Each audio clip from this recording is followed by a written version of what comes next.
La Ciudad de México, habitada actualmente por 23 millones de personas, ha sido edificada sobre el lecho de 5 antiguos lagos ubicados en la parte baja de una cuenca hidrológica. Sin embargo, el tiempo ha borrado la memoria histórica de su pasado lacustre. Tenochtitlan, la capital del Imperio Mexica, se fundó sobre el agua y fue destruida por los conquistadores españoles que levantaron en su lugar una ciudad más acorde con ciertos patrones europeos. Desde entonces, el agua, sagrada para los antepasados, empezó a ser tratada como enemigo.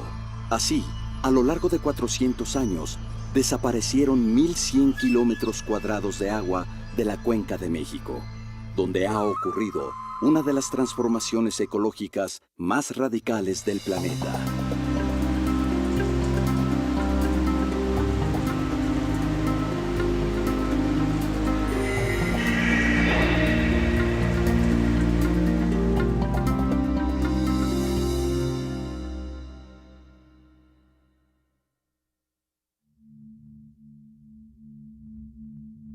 Bajo la sombra protectora de los volcanes Iztaccíhuatl y Popocatépetl, Xochimilco, o Xochitl Milicó, que en lengua náhuatl se traduce como lugar de las flores, es el único sitio donde sobrevive el testimonio de una antigua técnica agrícola que en la época prehispánica fue desarrollada y compartida por muchos pueblos mesoamericanos, las chinampas.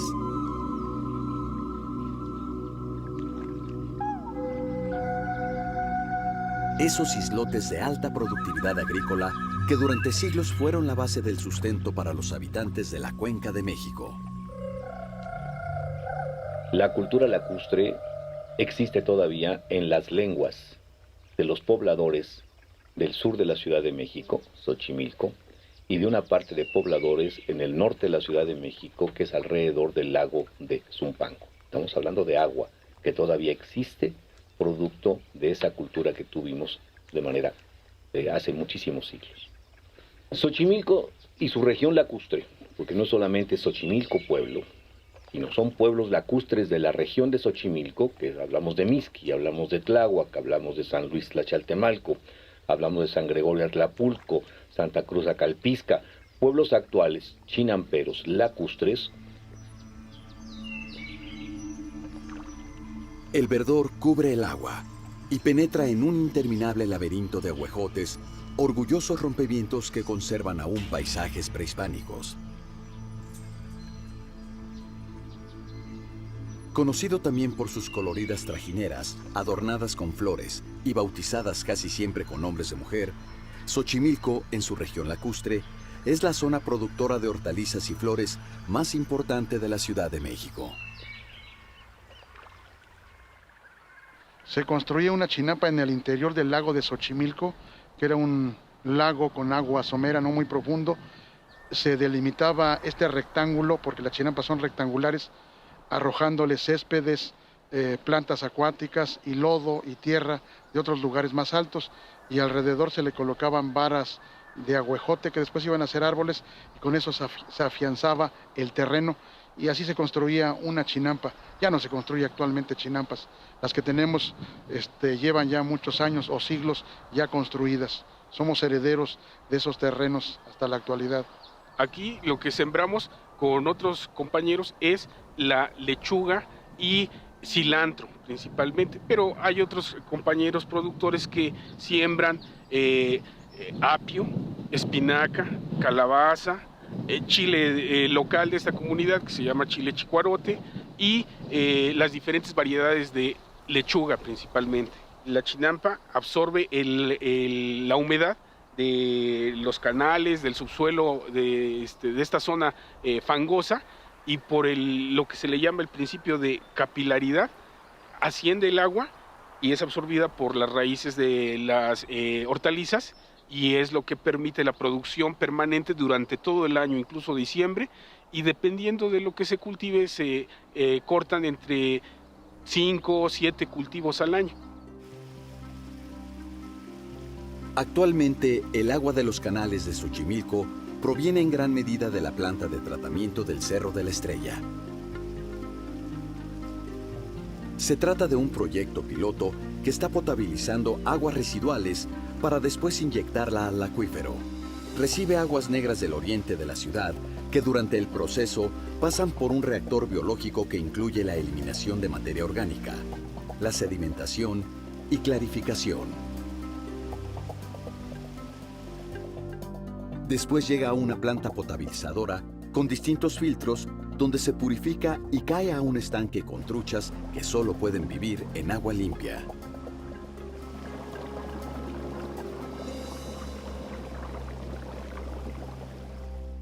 Aquí tenemos un chapín, que es un pequeño cubo de tierra donde se deposita la semilla de la hortaliza que se va a cultivar y ya estando en este estado está listo para extenderla, su cultivo, en el resto de la chinampa y seguir una rotación de cultivos. Se desocupa este camellón, se mete otra nueva verdura que se quiera, como por ejemplo espinaca, y así en todo el año se está conservando el ciclo de cultivo de la chinampa. Como pueden ver, hay mucha verdolaga aquí, también hay rábano, coliflor, betabel.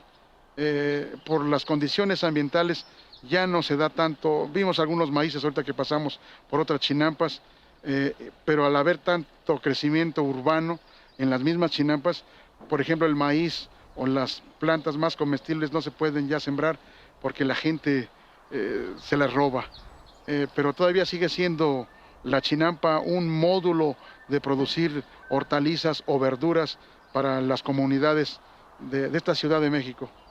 Es definitivamente una región estratégica, importantísima, insustituible, que tenemos que conservar a toda costa, porque esta zona es un área natural protegida, pero también está considerada zona de monumentos históricos, así lo establece la ley correspondiente, y los servicios que da esta zona es que capta el agua, es un regulador de temperatura para la ciudad, de humedad, y además recarga los mantos acuíferos, entre lo que podemos decir rápidamente, así que es importantísimo para la ciudad. Si esto se sigue urbanizando o se llega a perder, la ciudad entraría en un colapso ecológico irreversible, poniendo su seguridad social y ambiental en alto riesgo.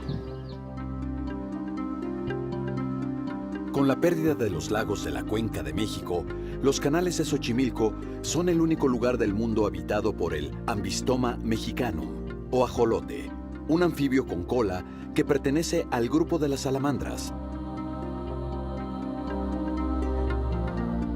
Con sus pequeños ojos miopes, sus patas gráciles y una poderosa cola como aleta, avanza silenciosamente bajo el agua. Devora cualquier cosa, desde insectos, crustáceos, peces y otros anfibios, hasta ratones que caigan en el agua, aunque también puede llegar a ser caníbal. Una buena parte de la dieta del ajolote es otro ajolote. En los meses fríos de enero y febrero, los ajolotes comienzan su cortejo y poco después la hembra deposita sobre la vegetación acuática una hilera en forma de rosario de hasta 1000 huevecillos, inmersos en una gelatina transparente. Los pequeños ajolotes se desarrollan así en una esfera cristalina.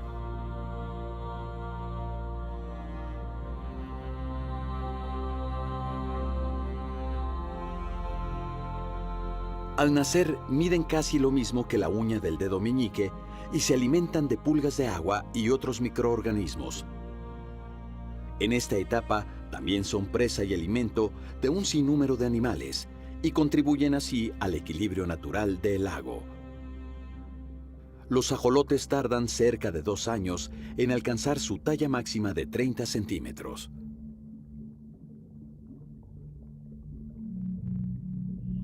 Desafortunadamente, este anfibio está prácticamente extinto de su hábitat natural.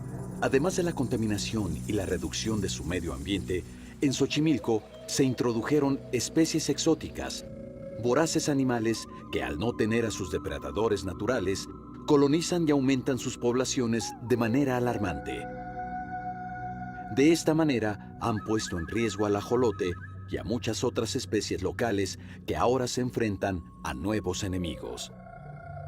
Afortunadamente existen personas e instituciones que están trabajando para que no desaparezca una especie emblemática, como el proyecto que se ha desarrollado en el CIBAC, Centro de Investigaciones Biológicas y Acuícolas de Cuemanco, que se encuentra en el corazón mismo del último bastión del reino del ajolote, Xochimilco. Es un proyecto que consiste en la conservación de una de las especies endémicas más representativas de la zona lacustre de Xochimilco, que es el ajolote, de especie Ambistoma mexicano. Tenemos un convenio con la Secretaría del Medio Ambiente, la Semarnat, en relación al mismo proyecto, que consiste en la producción intensiva de esta especie con fines de conservación, en principio, y de manejo que se da a la especie. En este caso, la idea es, entre más personas estén interesadas en la producción y reproducción de la especie, se va a poder evitar la extinción de la misma.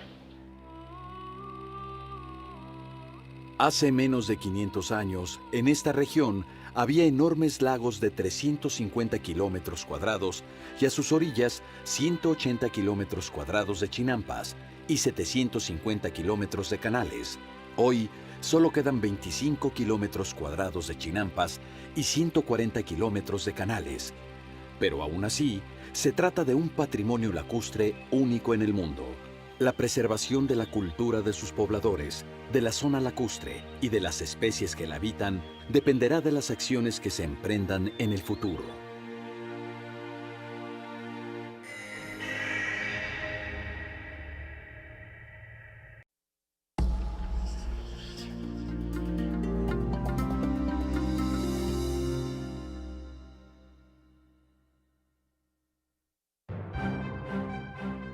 A partir de la conquista española en el siglo XVI, el agua de la ciudad lacustre de los antiguos mexicanos comenzó a ser desalojada para instaurar un modelo urbanístico europeo.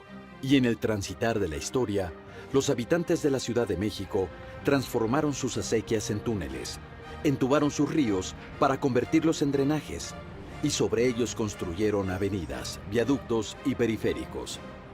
Sin embargo, aún existe agua limpia en ríos, lagos y manantiales, además del agua de lluvia que no es aprovechada. Para abastecer de agua a los habitantes de la zona metropolitana, se han construido costosas obras de infraestructura hidráulica y durante años se han explotado las fuentes subterráneas con el consiguiente desgaste de los mantos acuíferos.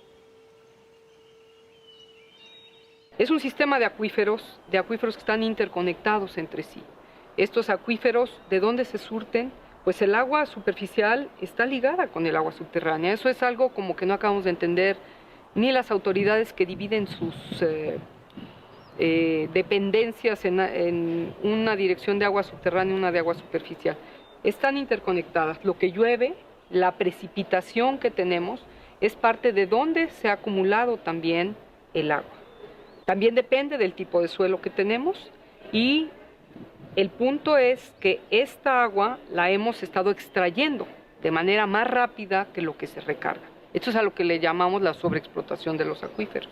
Recuperar los canales, los ríos, que en ese momento no hay un solo río en la Ciudad de México, un solo canal que tenga suficiente calidad como para poder meter el dedo en él, sin un temor muy serio hacia las enfermedades. Eso es una cosa fundamental que los ciudadanos de la Cuenca de México deberíamos acometer. Otra vez, ha sido históricamente la solución preferida de los tomadores de decisiones confrontados con la contaminación de los cuerpos de agua, hacerlos desaparecer, entubarlos, meterles concreto por encima, meterles una avenida por arriba o alguna cosa para dejar de verlos. Pero el problema sigue muy, muy serio. Y realmente el revertir ese proceso, abrir nuestros ríos, abrir parte de los canales de la Ciudad de México y limpiar el agua, es factible, se puede hacer y es uno de los grandes desafíos que tenemos por delante. La región suroccidental de la Cuenca de México es fundamental para la recarga de los acuíferos, porque es la zona donde más llueve y donde hay más áreas verdes. Hay agua subterránea y los pozos de extracción dependen mucho de esta zona. En cuanto a los escurrimientos superficiales, el río más importante es el Magdalena. Es un río de 23 kilómetros aproximadamente.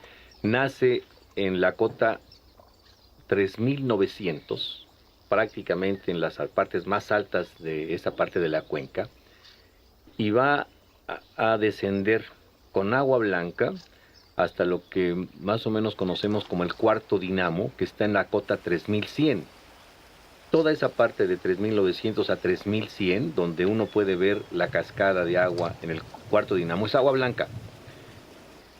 Pasa el cuarto dinamo y llega al tercero y al segundo todavía como agua blanca. En cuanto toca la mancha urbana, se vuelve un sistema de drenaje, es parte del sistema de drenaje. Estamos desperdiciando parte de esta agua. Si hay una planta potabilizadora de 200 litros por segundo, hay una segunda planta potabilizadora de 200 litros por segundo, esa es su capacidad, que no se ha echado a andar porque no está unida al sistema de distribución.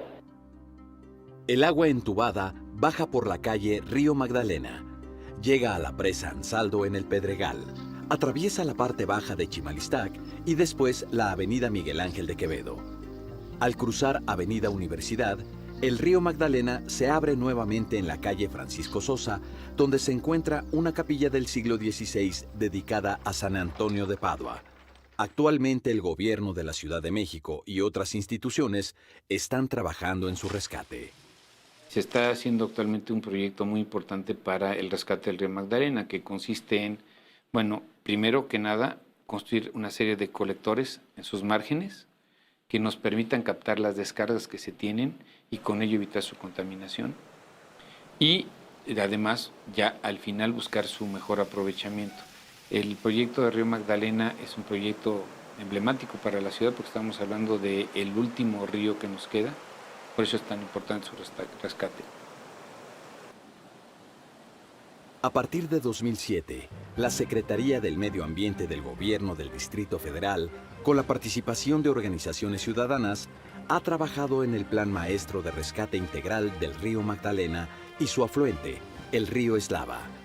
El proyecto incluye la restauración de los dos ríos y la conservación de su entorno, ya que resultan indispensables para el equilibrio climático y ambiental de la Ciudad de México y el área metropolitana. Además, el territorio de sus cauces juega un papel trascendental en la recarga de los mantos acuíferos y proporciona espacios de recreación para los habitantes de la capital, aunque existe mucha resistencia de los colonos de la zona. Fuera del río Magdalena, estaríamos hablando de zonas que se han venido habitando a lo largo de los ríos, que prácticamente han estado descargando sus desechos y sus drenajes a estos ríos. Son ríos que prácticamente no llevan agua más que en temporada de lluvias y que lo que requerimos hacer, y para ello se requieren importantes recursos, es construir también colectores marginales para captar todas las descargas y con ello evitar pues, el problema de salud pública que se genera por esta situación. Porque no solo son las descargas que tenemos en materia del drenaje, sino también basura y cuanta cosa que avienta. Yo creo que sí se debe hacer algo por el río Magdalena. Tiene un valor increíblemente emblemático para la ciudad, junto con las fuentes brotantes del Pedregal en Tlalpan y junto, por supuesto, con las chinampas de Xochimilco. Imaginemos el río Magdalena con sauces en sus costados, como alguna vez los tuvo, y con agua limpia, y con lugares donde la gente pudiera caminar por sus márgenes y visitarlo adentro de la zona urbana. Realmente cambia totalmente la percepción de la gente que vive en un paisaje de ese estilo, en un paisaje urbano de ese estilo, realmente lo que vive es lo que en algún texto por ahí hablábamos, un paisaje de la esperanza, un paisaje esperanzador. El paisaje urbano con el cual conviven les transmite la idea de que sí es factible un futuro mejor. Un mensaje de recuperación ecológica como el que daría el saneamiento y la recuperación del río de la Magdalena sería para la Ciudad de México un mensaje de vida. En el DF concretamente estamos trabajando en un proyecto muy bonito que se llama Recuperación de Cuencas y Barrancas. Entonces, todas las barrancas que escurren aguas negras, basura, etcétera, las estamos rescatando para captar agua de lluvia y meterla en pozos de absorción. Y eso es un proyecto muy bien coordinado con el Distrito Federal en este momento. Ya lo estamos también arrancando en municipios del Estado de México. La propuesta para el rescate de los ríos y manantiales del Valle de México no son nuevas.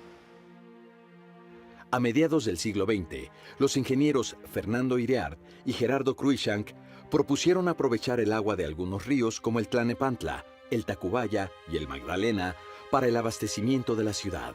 El proyecto no se llevó a cabo porque en los años 60 las políticas hidráulicas se encaminaron a seguir importando agua de regiones y cuencas cada vez más distantes. Es posible que ahora los criterios empiecen a cambiar. Cuando yo era estudiante de posgrado, que hice mi posgrado en la Universidad de Gales, en Inglaterra, Gales está justo enfrente de Irlanda, entonces iba con mucha frecuencia de vacaciones a la ciudad de Dublín, en Irlanda. Y en aquella época el río que cruza Dublín y que llega al mar justo al lado de la cervecería Guinness, era realmente un caudal de aguas negras, podridas. Olía feo la ciudad de Dublín por la calidad de agua del río, porque todas las empresas tiraban su basura al río, llegaban aguas negras de la ciudad. Hace unos 4 años tuve ocasión de ir a Dublín con mi familia a visitar y me encontré con asombro a habitantes de Dublín desde los viejos puentes de hierro fundido victorianos del río pescando salmón con caña. En 25 o 30 años los irlandeses pudieron revertir un río que parecía totalmente muerto en un lugar suficientemente limpio como para que uno puede, si quiere, sacar agua del río y beberla sin temor a su vida. Mi gran reflexión alrededor de esto es, si hay ciertas sociedades que han logrado revertir el deterioro ambiental de esta manera, ¿por qué no podemos hacerlo en México? La Ciudad de México disminuye paulatinamente el agua de su propio subsuelo, pero cuenta todavía con el agua de las lluvias que se acumula en los lechos de sus ríos. Desafortunadamente, la mayor parte de esa agua limpia es enviada por los canales del drenaje al Golfo de México, y un río limpio, convertido en drenaje, es la mayor agresión del urbanismo contemporáneo a la naturaleza. Por ello, rescatar los cuerpos de agua que aún quedan vivos en la zona metropolitana, en vez de enviar el agua por tuberías al drenaje, será demostrar que los habitantes de la Ciudad de México están conscientes de la importancia que tiene cuidar y preservar sus recursos naturales. Necesitamos una nueva cultura del agua y de respeto por los bosques que nos reafirme como una sociedad consciente y responsable.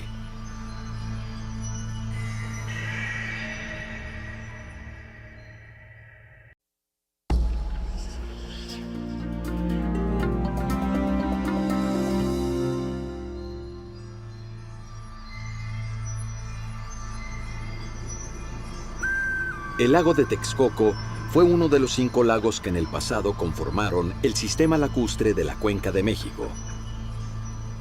El de Texcoco, por ser el más bajo y de mayor extensión, funcionó durante siglos como regulador del sistema hidrológico de la Cuenca de México.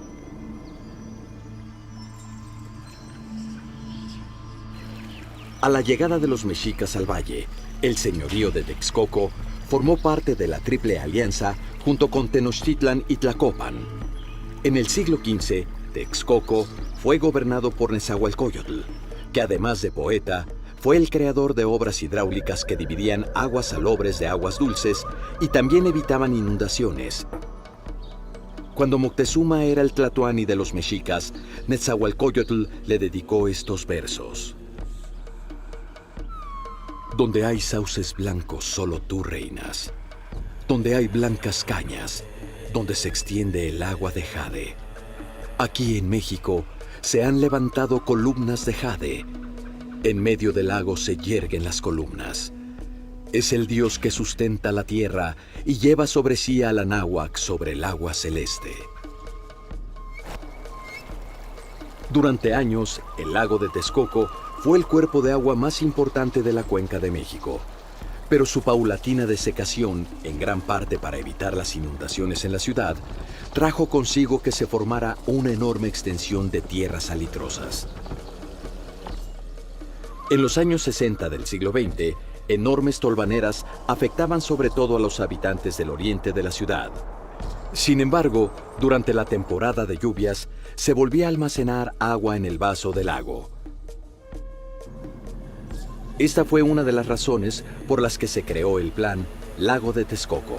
Fue el primer proyecto lacustre del siglo XX que retomó las concepciones indígenas de aprovechar el agua de la cuenca. El propósito central era construir un sistema hidráulico para el tratamiento y almacenamiento de las aguas residuales de la ciudad. Nabor Carrillo, un gran científico mexicano, ex rector de la UNAM, dijo: a ver, el gran problema del agua en la Ciudad de México se puede resolver así. Llueve una gran cantidad enorme de agua en la cuenca, se va a la parte baja de la cuenca, se almacena en Texcoco porque es la parte más baja. Entonces dice, oiga, pues no, ¿para qué sacamos el agua? Tratemos el agua, aprovechemos el agua, porque cada vez que llueve se nos junta una gran cantidad de agua enorme que ahora están pensando los ingenieros sacarla. Entonces él dice, no. Aprovechemos esa agua en el lago más bajo, porque él sabía que era el lago más bajo, y ahí hagamos una planta de tratamiento, un gran lago, recuperemos la vocación original de los antiguos prehispánicos, precolombinos. A la muerte de Nabor Carrillo en 1967, el ingeniero Gerardo Cruikshank continuó el proyecto con la creación de la Comisión del Lago de Texcoco en 1971. Y en los años 80 se construyó un lago artificial, el Nabor Carrillo.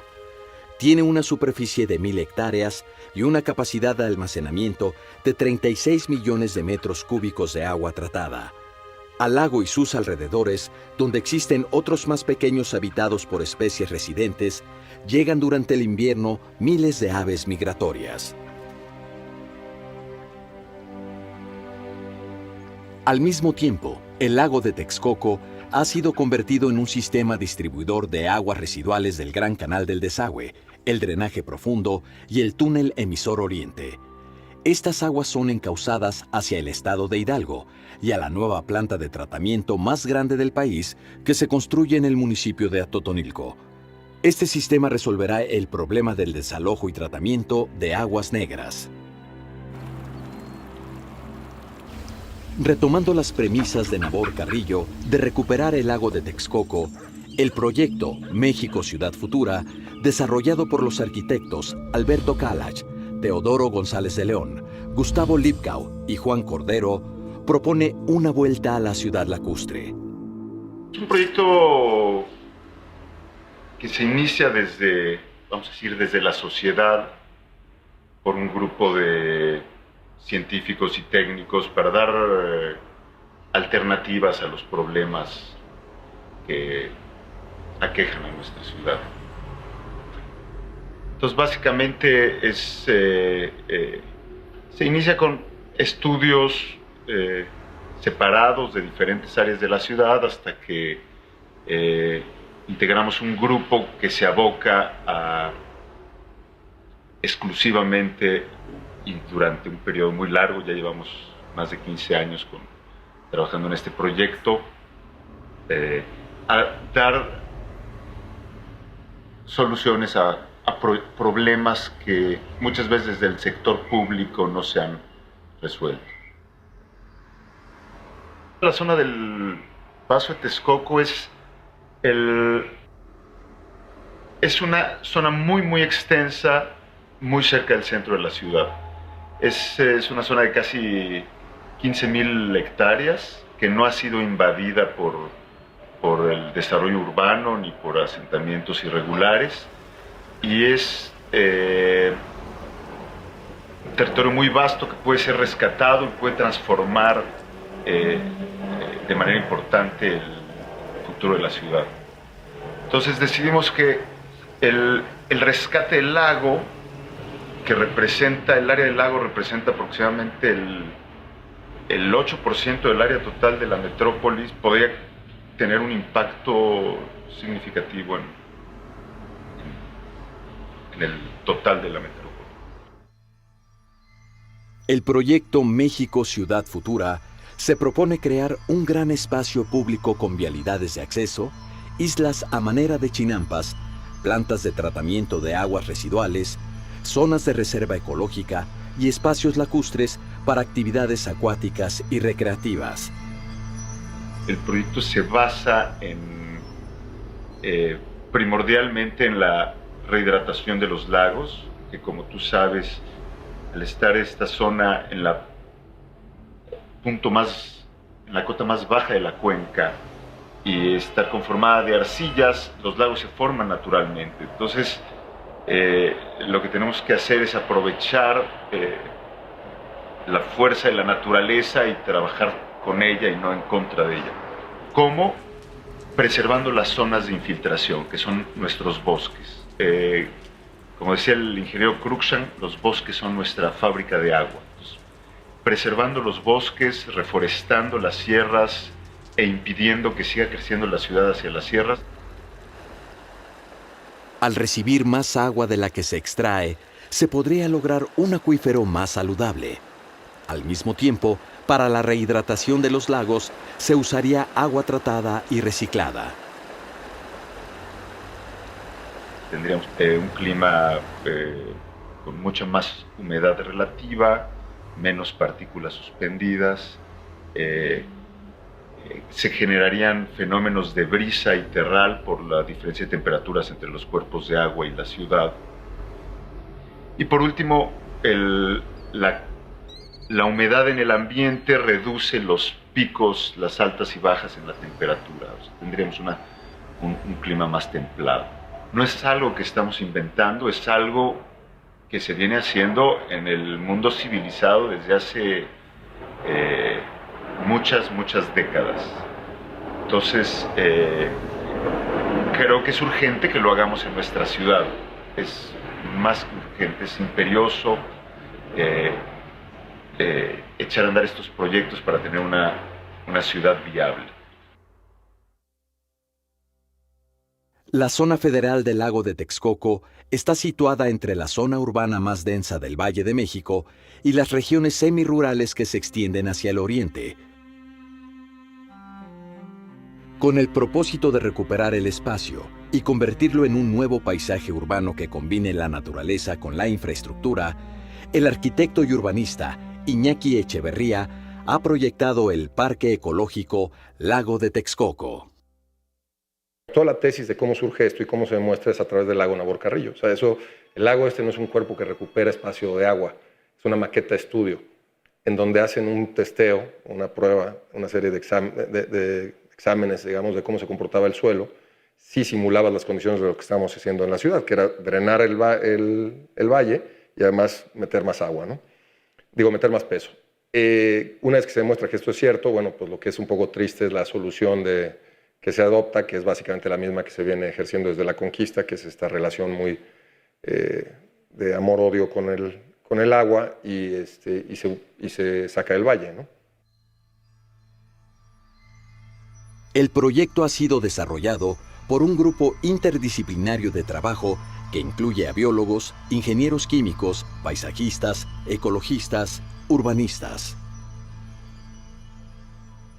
El proyecto es una propuesta de ingeniería suave, que le llamo yo, en la cual en lugar de estar trabajando con concreto, estamos trabajando con elementos que son más propios de la geografía local, y lo que buscamos es restablecer un balance más sano entre lo que es la ciudad como área metropolitana, digamos, no como demarcación política, y su geografía. Estamos proponiendo restablecer una forma menos nociva de habitar, ¿no? Y tratar de utilizar este recurso urbano no renovable, que es una reserva de 145 millones de metros cuadrados prácticamente, que existe en el Valle de México para poder hacer esto, ¿no? Pues bueno, lo primero fue entender que había cuando menos 4 sistemas generales operando ahí, ¿no? Hábitat, programa social, movilidad y manejo de energía. El parque, cuya superficie sería 22 veces el bosque de Chapultepec y alrededor de 30 veces Xochimilco, está pensado como un modelo de recuperación ecológica y al mismo tiempo de desarrollo social. No te voy a decir un oasis como una selva, ¿no? O un desierto de los leones, pero se vuelve un paisaje hermoso, ¿no? Se vuelve un paisaje público, se vuelve un sitio donde en lugar de peligro genera sociabilidad. Pues creo que poco a poco la gente lo iría abrazando como propio, ¿no? Que esa es realmente la única forma de que esto un proyecto de esta envergadura sea viable, ¿no? La disponibilidad natural de fuentes alternativas de energía, como la solar o la eólica, o la producida a partir de algas y residuos encontrados en la zona, se podrían utilizar para alimentar las diferentes actividades del parque. Si tuviéramos más agua disponible, podrían convertirse en cuerpos de agua, ¿no? Y van dando la transición a zonas de mayor actividad humana o de mayor intensidad en la actividad humana, en las cuales pues hace falta sombra, ¿no? Porque esta zona es de las zonas de mayor insolación, de hecho es una zona de altísima productividad desde el punto de vista de energía solar, y entonces generamos zonas de mejoramiento de suelo en donde los árboles frenan no solo los vientos, sino que te dan sombra, ¿no? Para poder estar ahí. Entonces es un proceso, digamos, que va involucrando muchas disciplinas y que va tejiéndose poco a poco entre cada campo, pero esa es la generalidad. Y lo que se me hace realmente sorprendente es que se haya decidido crear junto al Nabor Carrillo el basurero más grande de la ciudad, que es el Bordo Poniente. Gran parte de la basura se sigue depositando en este lugar, que siguen siendo muy riesgoso para los mantos freáticos, porque el lago Nabor, la zona de Texcoco es una zona que se nos está hundiendo mucho producto de la gran cantidad de pozos que ahí existen, que estamos sacando agua. Es una zona de hundimientos muy importante, pero el riesgo de seguir almacenando basura ahí, por los lixiviados que muchas veces perforan las membranas, nos está acercando a un gran riesgo de los mantos freáticos de donde estamos extrayendo el agua. Conozco la idea del regreso a la ciudad lacustre. Esto yo lo veo un tanto utópico por las arcillas lacustres que están precisamente en esa zona. Lo que hace es que es lo que causó los problemas durante el temblor de 85. Son como una gran gelatina. Entonces el construir cosas sobre las arcillas lacustres viene a ser un poco difícil, no imposible, pero implicaría un gran costo económico. Realmente lo que está sucediendo aquí es que se está perdiendo la zona lacustre, hay una serie de tiraderos de basura irregulares alrededor, tenemos el tiradero oficial que es Bordo Poniente, que está lleno a punto de cerrarse, y tenemos una serie de problemas ambientales en la propia zona de Texcoco, que realmente pensar en que la ciudad va a crecer hacia allá tampoco es un remedio. El área del exlago de Texcoco resulta vital para garantizar la sobrevivencia hidráulica de la ciudad. Actualmente allí funcionan los reguladores de las aguas residuales y pluviales, sobre todo de la zona oriente, mientras los alrededores están sometidos a un fuerte proceso de urbanización. Ante esta perspectiva, habrá que realizar una reflexión sobre el futuro de este lago, emblemático en la historia de la Ciudad de México.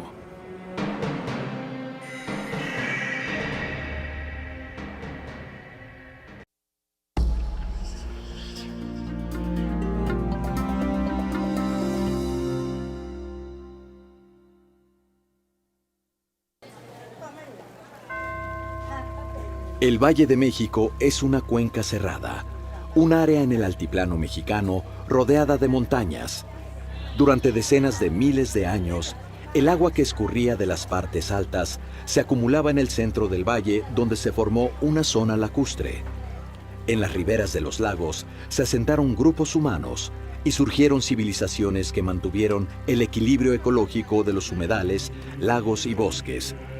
Fue en el siglo XVI, con la llegada de los conquistadores españoles, que este equilibrio empezó a romperse. El canal de Huehuetoca y el Tajo de Nochistongo, que inicialmente ni siquiera era un tajo, era un túnel que libraba las sierras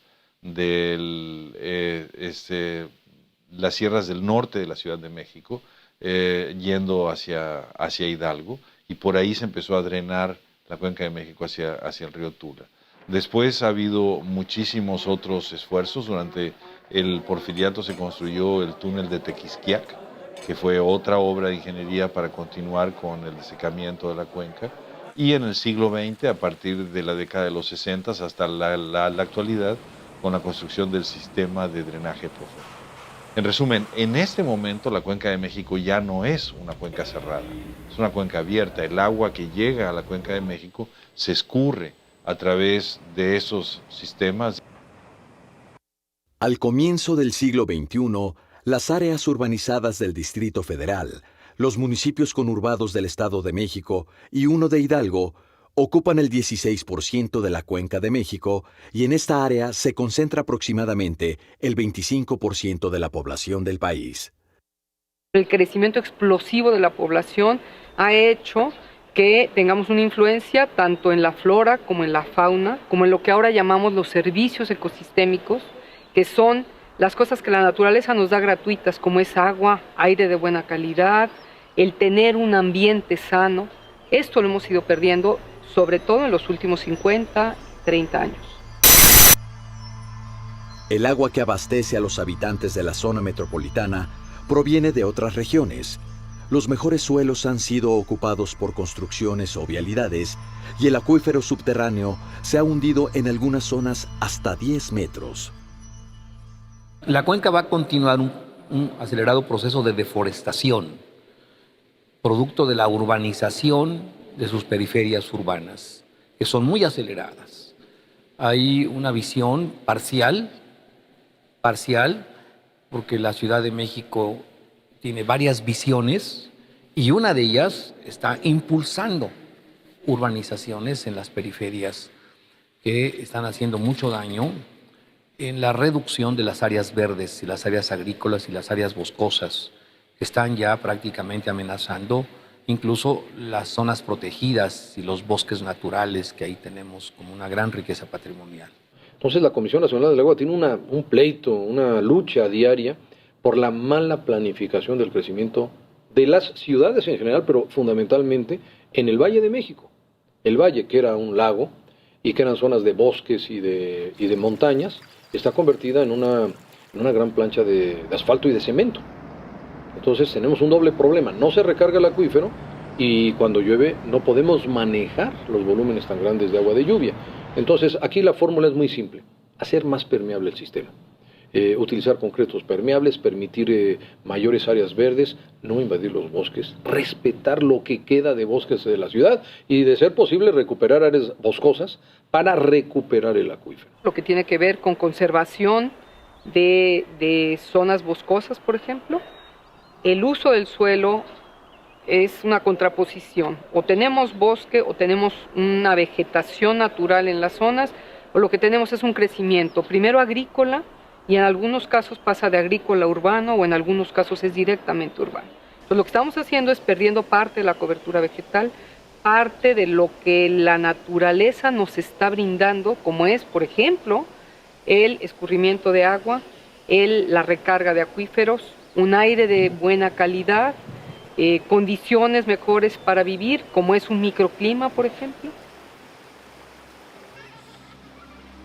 En la actualidad, es importante cambiar la visión de los ciudadanos hacia un compromiso real por la conservación de los bosques y planear una ciudad sustentable con un futuro más viable para sus habitantes.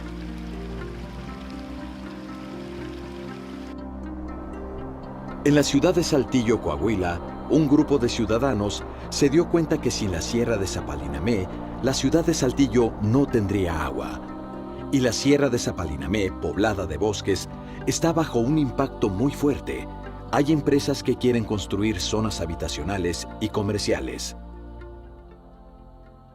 Hubo un grupo de ciudadanos que logró convencer al gobernador de Coahuila de proteger la sierra.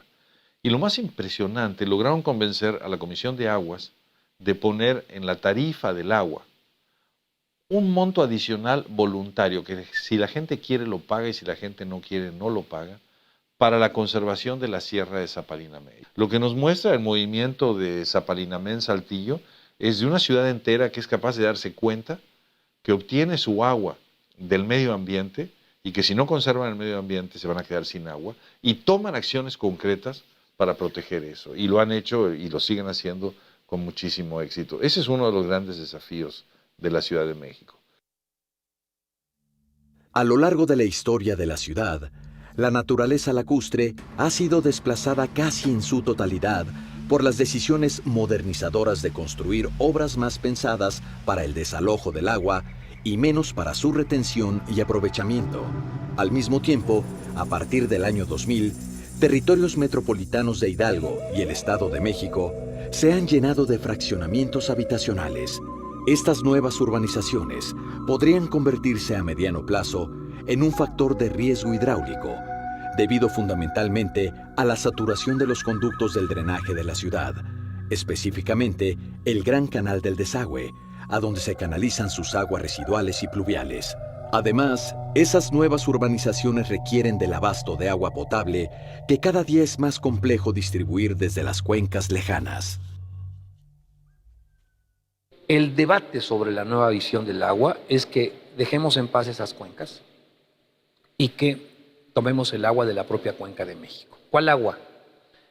La que llueve en toda la cuenca. Pero tenemos que pensar en un paradigma, un modelo.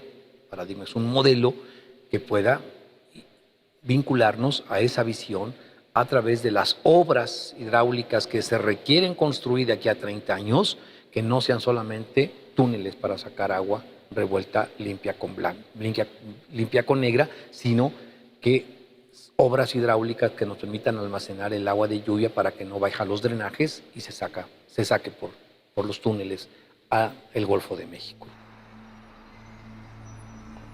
Durante casi 2 milenios, la Cuenca de México ha sido una de las zonas más densamente pobladas del mundo, y un problema asociado al explosivo crecimiento de la ciudad es el desarrollo de asentamientos en las partes altas de las sierras periféricas, incluso sobre el cauce de los ríos y sobre terrenos federales protegidos.